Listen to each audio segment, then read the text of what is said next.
I like it. A lot of people don't. Mr. Speaker, the President of the United States.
Mr. Speaker, Mr. Vice President, members of Congress, the First Lady of the United States.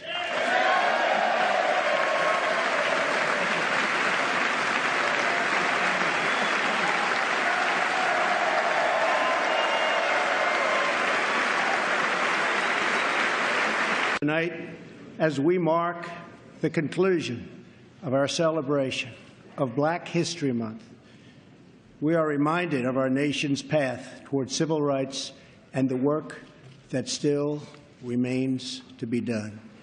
Recent threats targeting Jewish community centers and vandalism of Jewish cemeteries, as well as last week's shooting in Kansas City, remind us that while we may be a nation divided on policies, we are a country that stands united in condemning hate and evil in all of its very ugly forms.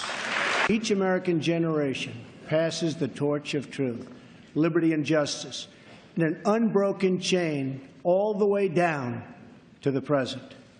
That torch is now in our hands, and we will use it to light up the world. I am here tonight in our hands, and we will use it to light up the world. I am here tonight to deliver a message of unity and strength, and it is a message deeply delivered from my heart. A new chapter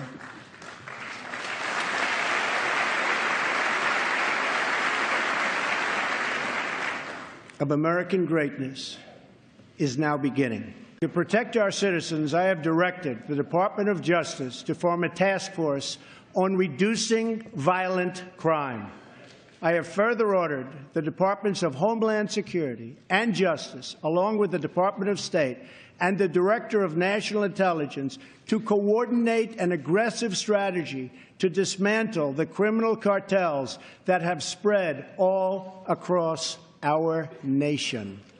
We will stop the drugs from pouring into our country and poisoning our youth. We will stop the drugs from pouring into our country and poisoning our youth, and we will expand treatment for those who have become so badly addicted.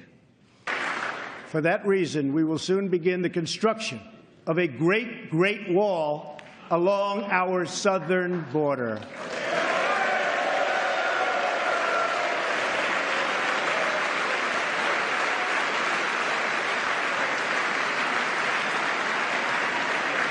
As we speak tonight, we are removing gang members, drug dealers, and criminals that threaten our communities and prey on our very innocent citizens.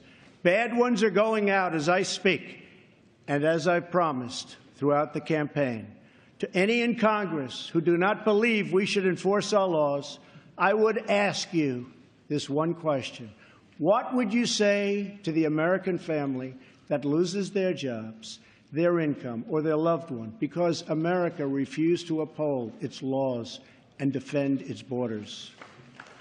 As promised, I directed the Department of Defense to develop a plan to demolish and destroy ISIS, a network of lawless savages that have slaughtered Muslims and Christians and men and women and children of all faiths and all beliefs. We will work with our allies, including our friends and allies in the Muslim world, to extinguish this vile enemy from our planet.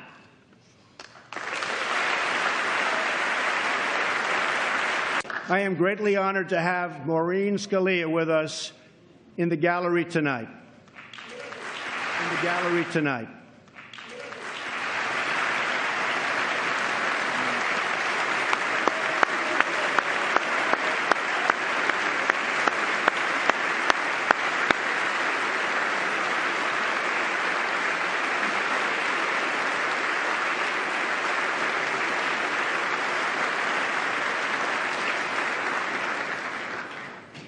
Thank you, Maureen.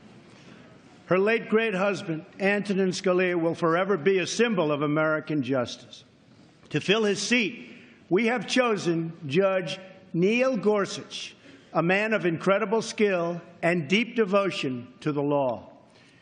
We've lost more than 1/4 of our manufacturing jobs since NAFTA was approved, and we've lost 60,000 our companies so they can compete and thrive anywhere and with anyone. The current immigration system costs American taxpayers many billions of dollars a year.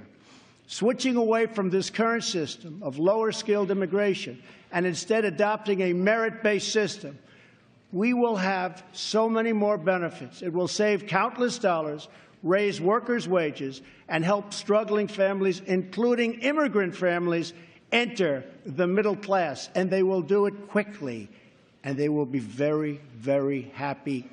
America has spent approximately $6 trillion in the Middle East. All the while, our infrastructure at home is crumbling. With this $6 trillion, we could have rebuilt our country twice, and maybe even three times if we had people who had the ability to negotiate.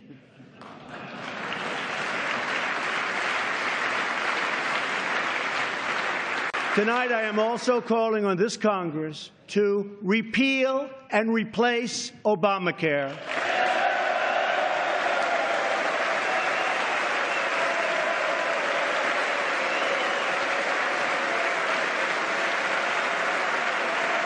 We must support the victims of crime. I have ordered the Department of Homeland Security to create an office to serve American victims.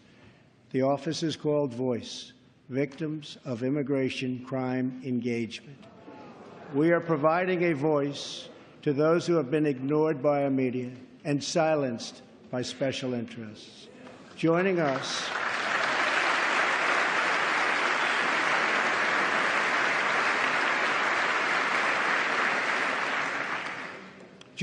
in the audience tonight are 4 very brave Americans whose government failed them. Their names are Jamil Shaw, Susan Oliver, Jenna Oliver, and Jessica Davis.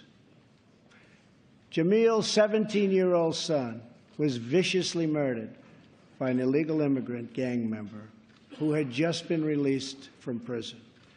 Jamil Shaw Jr. was an incredible young man with unlimited potential who was getting ready to go to college, where he would have excelled as a great college quarterback. But he never got the chance.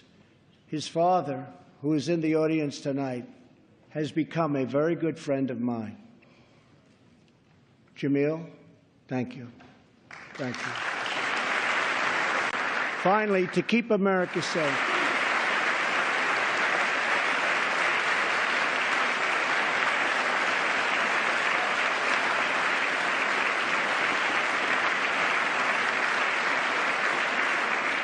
and calls for one of the largest increases in national defense spending in American history. My budget will also increase funding for our veterans. Our veterans have delivered for this nation, and now we must deliver for them. We are blessed to be joined tonight by Corinne Owens, the widow of U.S. Navy Special Operator, Senior Chief William Ryan Owens. Ryan died as he lived, a warrior and a hero, battling against terrorism and securing our nation. To those allies who wonder what kind of a friend America will be, look no further than the heroes who wear our uniform.